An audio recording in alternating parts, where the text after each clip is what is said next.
Buenas tardes compañeros, nosotros somos el equipo 3, integrados por Salma, Roberto, Katia, Julieta y una servidora. En este tema, nuestro equipo les habló acerca de los principales exponentes académicos en ese sexenio, los aportes culturales que dejaron a nuestro país, así como los aportes de conocimientos y también en los conocimientos económicos y en los conocimientos culturales. Nuestros compañeros a continuación les van a dar una amplia información acerca de este tema. Gracias.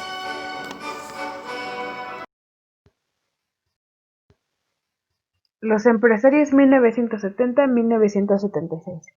A principios de los 70 corría la idea de que México dejaría muy pronto de depender del extranjero y que el desarrollo económico interno iba a bastar para lograr la autosuficiencia. Luis Echeverría echó mano del financiamiento internacional. Su simpatía con el gobierno de Salvador Allende, la puesta en marcha de la ley de asentamientos humanos contra la especulación inmobiliaria y al mismo tiempo la expropiación de tierras desataron la oposición de los empresarios, para quienes el proyecto echeverrista no resolvía de fondo la realidad nacional, lo que abrió paso al nacimiento del Consejo Coordinador Empresarial, como una respuesta del sector productivo nacional a la creciente intervención del gobierno en la economía y la aplicación de medidas claramente populistas. Lo siguiente que ocurrió es que los empresarios desataron su campaña, detuvieron las inversiones y dejaron de trasladar capital al exterior al fin de resistir la salida de capitales.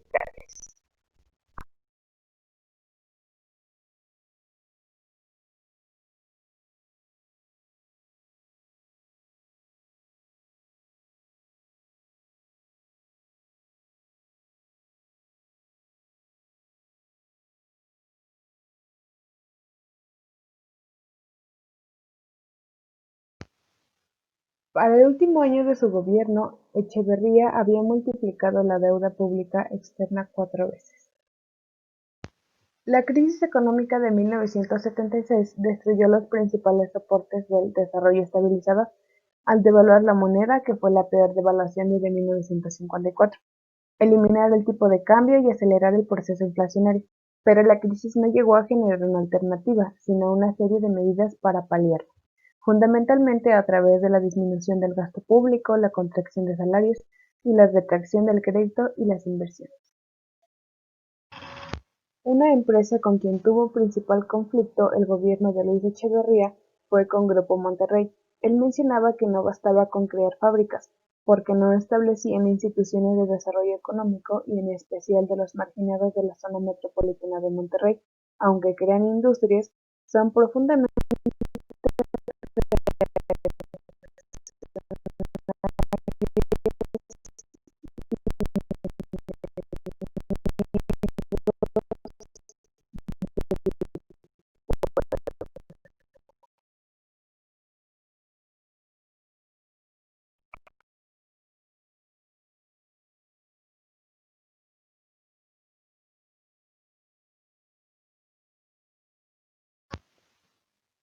contrariamente a los deseos de los empresarios, el gobierno de Luis Echeverría promoverá la intervención del Estado en todo tipo de actividad, por lo que realizará diversas nacionalizaciones, como la del cobre, y comprará empresas en quiebra para sostener el empleo.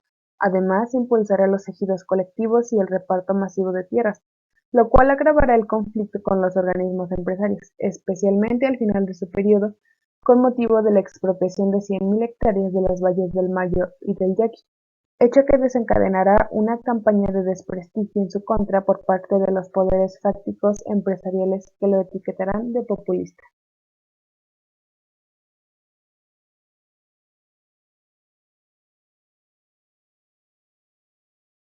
Intelectuales y profesionistas en México en la década de 1970 por Salma y Eli. Bueno, primero es importante preguntarse qué es un profesionista. Es una persona que ejerce una profesión, tiene ciertos conocimientos académicos o técnicos y está capacitado para llevar a cabo un trabajo en un área determinada. Un intelectual es aquel que se centra en el estudio y la reflexión de diversos temas, de distintas materias, con la finalidad de comunicar sus ideas. No necesariamente tiene que ser un profesionista como tal. Es una persona que trata de recaudar mucho conocimiento para sí misma.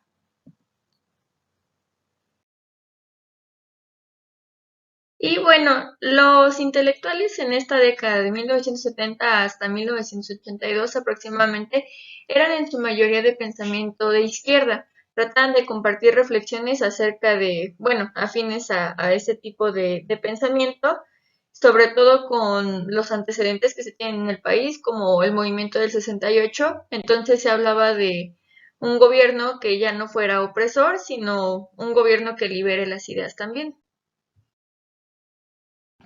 Tenían ideales sobre todo de justicia social. Pensaban en una repartición justa de los bienes y servicios que le competen pues al gobierno en el sentido de educación, de salud, de desarrollo social y todo esto pues con la intención de llevar a cabo un correcto desarrollo del país. Sería este pensamiento libertario el que expresan en diferentes escritos y conferencias de aquel entonces.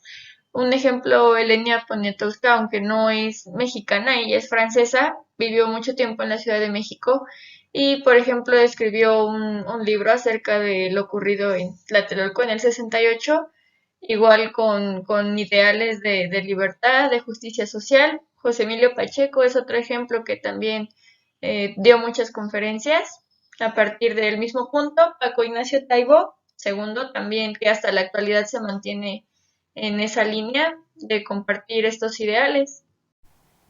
En México se le denomina desarrollo compartido al fenómeno económico de los años 70, en el que el gobierno en turno de Luis Echeverría Álvarez creó organismos y fideicomisos, o sea, hubo una fuerte intervención del Estado en la economía. En la década de los 70, México resiente la crisis económica mundial. El Estado mexicano amplía su participación en la economía nacional. Derivado de la política durante ese sexenio, se recurre al crecimiento, endeudamiento externo y el 31 de agosto de 1976 se amplía la dotación del peso y se pierde la estabilidad, que cambiaría durante 22 años. El gobierno de Luis Echeverría se embarcó en políticas populistas de elevado gasto y expansión monetaria para recuperar el consenso político. La estrategia política consistió en acelerar el desarrollo económico y repartir sus frutos de manera más igualitaria mediante la expansión acelerada del sector público y de un papel cada vez más amplio en la toma de decisiones económicas. El efecto global de las políticas económicas aplicadas por Echeverría fue la enajenación del sector privado y la desestabilización de la economía, el aceleramiento de la inflación y el aumento del déficit externo a fines de su periodo presidencial. José López Portillo trató de recuperar la confianza perdida durante el régimen anterior. La política de ese sexenio se basó en 3 puntos: reforma económica, reforma política y reforma administrativa. Esas reformas pretendían resolver los problemas que afectaban al país y que se iban agravando. Por no haberse dado las soluciones a tiempo, para ellos se llevó a cabo el Plan Global de Desarrollo en el año de 1979. De 1977 a 1982, el gobierno de López Portillo se embarcó en un camino de austeridad para estabilizar la economía con el apoyo del Fondo Monetario Internacional. Se aplicaron políticas de gasto deficitario y de expansiones monetarias agresivas, fácilmente financiadas mediante el crédito bancario externo, con reales bajas o incluso negativas. La conjunción de un tipo de cambio nominal fijo dio lugar a una rápida apreciación real del peso. Al mismo tiempo, los controles de crédito interno fueron eludidos por el recurso al endeudamiento privado. En 1981 se utilizó intensamente el endeudamiento público con el exterior para financiar el déficit público y para defender el tipo de cambio contra una creciente especulación y fuga de capitales. Sigamos hablando de los profesionistas e intelectuales. ¿Sabían que en la década de 1970 solamente el 1% de la población era profesionista? Es decir, 267,000 personas pertenecían a esta categoría, de las cuales solo el 19.4% eran mujeres. Y ahí les va otro dato curioso. ¿Sabían que los profesionistas actuales ganan lo mismo que un obrero ganaba en 1976? El salario mínimo de un obrero en ese año hoy equivaldría a ganar 10.800 pesos, asegura el director del Observatorio de Salarios Mínimos de la Universidad Iberoamericana, pues en ese año el salario mínimo era de 82.74 pesos.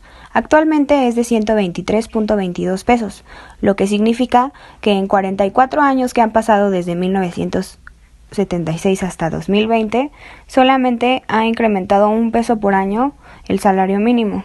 Es decir que en total en los 44 años solo aumentó 40.48 pesos.